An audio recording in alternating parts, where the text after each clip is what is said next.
Seawal 3 hari ramai dah bagi tahu daripada nampak dah kesan.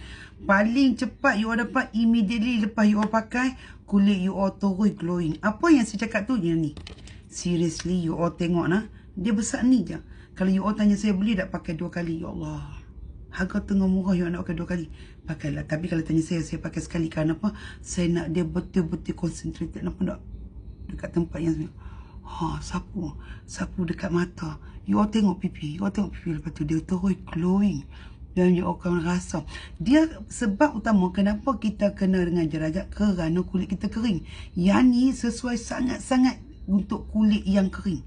You all tahu macam you all nak buka puasa bila kena ayat tubuh tu macam macam tu kulit you all boleh dapat dengan dia. Nampak tak? Meledak dia punya padu tu. Okay. So kalau you all nak, jangan risau. Kat tangan pun saya dah pakai. Tak.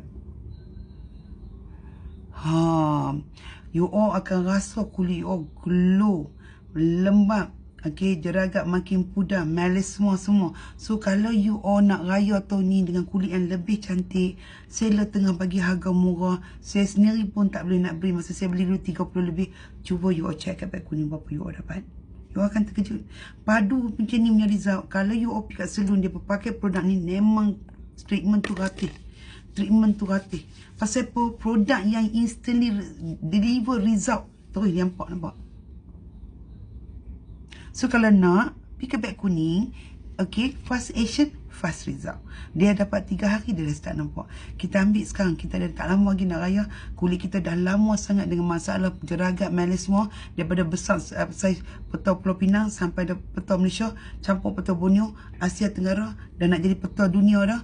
Cepat-cepat kita halau dia, nyakau dari sini. Jangan duduk kat rumah aku, menempel kat muka aku lagi. So apa dia? Dapatkan yang ni di beg kuning sekarang untuk kulit yang lebih cantik. Pori-pori pun bye-bye, okay? Bye, Assalamualaikum. Wow, mata ni betul tak tidur dari semalam. Assalamualaikum.